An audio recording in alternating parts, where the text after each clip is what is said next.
kemeriahan Ramadan tak hanya terasa di Indonesia saja, melainkan juga di mancanegara. Salah satunya adalah di Qatar. Untuk itu saya akan mengajak Anda langsung melihat bagaimana suasana Ramadan di Qatar. Dan saat ini telah bergabung bersama kami Duta Besar Indonesia untuk Qatar, Ridwan Hasan. Halo, selamat pagi waktu Indonesia. Pak Ridwan, apa kabar?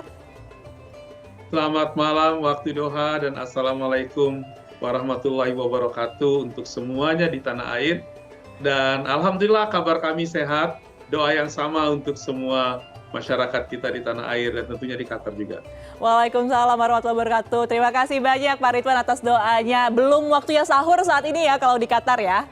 Belum, baru jam 11 malam. Masih sekitar 4 jam lagi. Siap. Kita beda waktunya 4 jam dengan Jakarta. Baik, Pak Ridwan, kalau misalkan kita melihat di Indonesia kan banyak sekali budaya-budaya atau kebiasaan yang dilakukan di sini seperti buka puasa bersama, berburu takjil dan lain sebagainya. Nah, Qatar ini kan mayoritas penduduknya Muslim juga. Sebenarnya bisa digambarkan tidak sih Pak bagaimana kebudayaan atau kebiasaan warga lokal saat Ramadan di Qatar? Baik, terima kasih banyak. Saya kira kita semua tahu ya, namanya suasana Ramadan itu adalah suasana yang khas hampir di setiap negeri. Ada persamaan benang merah di semua bagian di muka bumi ini, tapi tentu ada karakteristik yang khas ya di tiap-tiap tempat. Semua orang menunggu Ramadan dengan antusiasme yang tinggi. Nah, di Qatar ini unik. Di Qatar ini penduduknya sekarang kan sekitar 2,7 juta jiwa, dengan warga negara Qatar hanya kira-kira 300 sampai 400 ribu jiwa, 2,3 jutanya orang asing. Konsekuensinya apa? Ada budaya lokal yang tetap kuat, muncul ke permukaan, tapi banyak juga budaya-budaya asing ya, yang dibawa oleh para perantau yang tinggal di sini, termasuk oleh orang-orang Indonesia. Nah, apa saja yang khas? Tentunya acara menyambut buka puasa, semuanya dengan antusiasme tinggi, terutama di hari-hari awal ya. Nah, yang membedakan dengan di kita, kalau di kita kan beduk itu menjadi ciri khas sebelum azan maghrib misalnya. Nah, di sini khusus pada bulan puasa itu ada meriam. Jadi dentuman meriam itu akan terdengar, akan terlihat sebagai satu tontonan juga sebelum azan maghrib dikumandangkan. Ini yang menjadi satu hal yang unik menurut saya ya. Tidak ada di Indonesia tentunya kan. Itu satu. Yang lain adalah nanti di pertengahan tahun, di pertengahan bulan itu ada namanya acara Garanggao. Ini sangat khas dan ini acara anak-anak. Biasanya mirip-mirip Halloween sedikit ya. Jadi anak-anak itu keliling ke rumah-rumah tetangganya segala macam. Mereka ketuk pintu, nanti minta atau dikasih permen atau makanan-makanan yang manis oleh yang dikunjungi. Nah, salah satu motivasinya adalah apresiasi kepada anak-anak yang sudah mulai berlatih berpuasa. Positif juga sebetulnya. Nah, itu satu.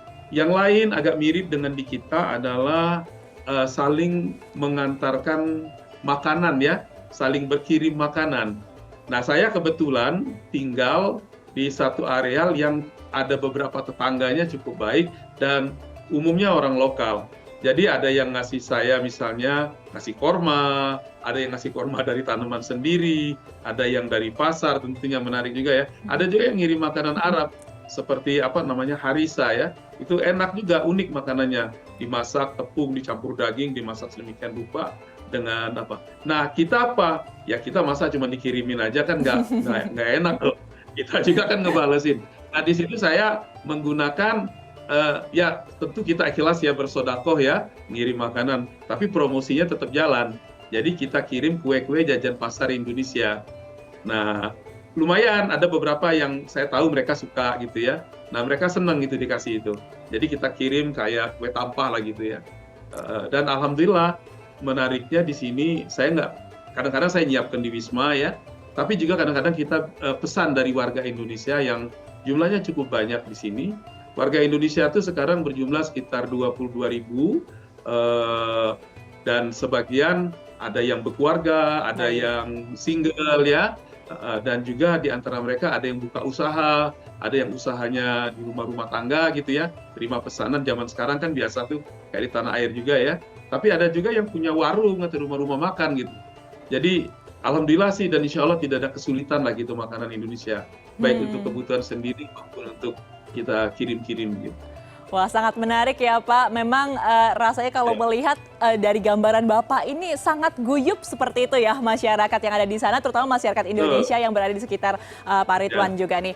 Nah Pak, yang buat kami penasaran juga, kalau di Indonesia ini kan sebenarnya ada salah satu budaya yang terus dilakukan setiap tahunnya, yaitu sahur on the road ya. Nah kalau di Qatar kira-kira apakah ada tradisi saat sahur tiba, apakah mungkin ada kumpul-kumpul bersama atau makanan-makanan khusus yang harus dimakan ketika sahur seperti itu Pak? Ya, jadi memang menarik ini.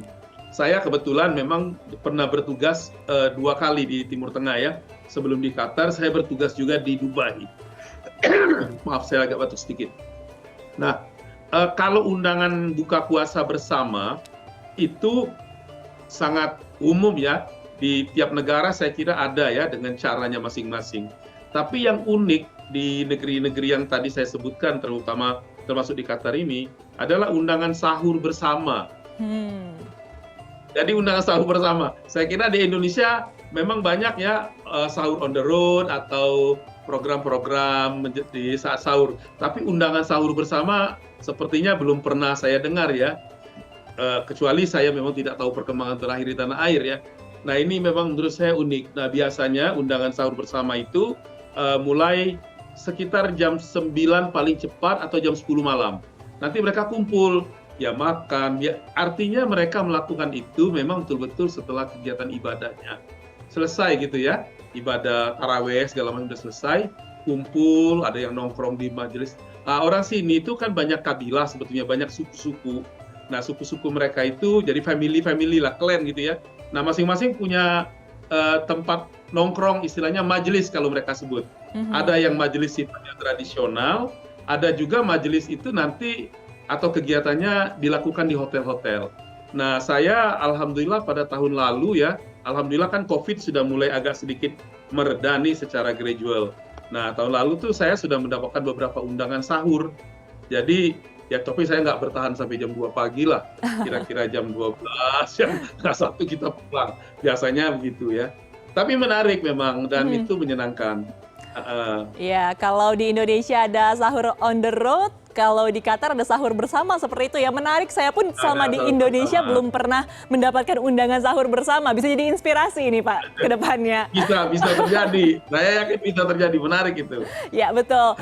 Nah, kemudian Pak, untuk bagaimana nanti dari KBRI sendiri, apakah kira-kira ada agenda khusus untuk selama Ramadan ini atau ketika Lebaran? Apakah ada kegiatan yang sudah direncanakan Pak? Ya, jadi begini, di Qatar ini menarik ya. Ada 2 hal saya bisa ceritakan ya. Pertama dari segi kegiatan keseharian masyarakat, termasuk masyarakat Indonesia. Tadi saya sebutkan masyarakat Indonesia berjumlah sekitar 22.000. Nah ini perkumpulannya banyak sekali. Ada sekitar 70 perkumpulan masyarakat Indonesia di sini. Tapi keanggotaannya memang bisa overlapping juga. Nanti si A menjadi anggota grup A menjadi anggota grup B segala macam. Ada yang merasakan perkumpulan itu karena misalnya kedaerahan ya, ada karena tempat profesi pekerjaan mereka, atau perkumpulan karena kantornya, karena hobi, dan banyak sekali, atau ikatan alumni. Nah setiap kelompok ini kadang-kadang juga mereka bikin program buka puasa bersama dan mereka mengundang kita gitu loh. Jadi ada kolaborasi atau bahkan kita diundang juga ya oleh masyarakat yang banyak kelompoknya ini tadi. Nah saya sebagai dalam tanda kutip, walaupun saya pengennya selalu muda ya, tapi kan saya dianggap orangnya dituakan. Resikonya jadi dubes kan dianggap tua, walaupun umurnya mungkin ya udah tua juga sih, udah 60 lebih ya. Tapi itulah artinya keguyuban itu terasa betul-betul, apalagi kita di rantau ini. Ikatan keluarga paling dekat itu kan tidak semata-mata karena hubungan darah keluarga atau apa ya, siapapun kita merasa sebagai orang Indonesia itu akan selalu guyup gitu. Makanya saya alhamdulillah saya selalu berusaha untuk hadir. Nah insya Allah nih mengawali Ramadan kemarin ada istilahnya Tarhib Ramadan. Tarhib Ramadan itu bekerja sama kita dengan Permika. Permika itu adalah Persatuan Masyarakat Indonesia di Qatar. Jadi payungnya. Kemudian ada lagi IMSKA. IMSKA itu Ikatan Indonesian Muslim Society in Qatar. Jadi kita kolaborasi seperti inilah kegiatan-kegiatan itu. Nah, besok insya Allah ada kegiatan juga yang disebut dengan Festival Ramadan. Jadi itu salah satu organisasi kita namanya PCINU, pengurus cabang istimewa NU di sini bekerja sama dengan berbagai macam elemen lainnya termasuk Permika juga. Jadi ada bazar ya, ada kegiatan lomba untuk anak-anak gitu ya. Jadi anak-anak kita pun akan tetap merasakan suasana Ramadan seperti kita di Indonesia begitu. Oke, baik, ini Karena mereka kan sehari-hari, ya mereka kan sehari-hari sekolahnya kan di sekolah internasional di sini kan, teman-temannya ada orang Indonesia, ada orang asing. Ya, nah, kemudian ada ini satu saya tambahkan yang menarik adalah tahun ini Indonesia menjadi partner country atau negara mitra untuk Qatar Indonesia Year of Culture. Jadi pemerintah Qatar sejak tahun 2012 mempunyai program Qatar Year of Culture, tahun budaya.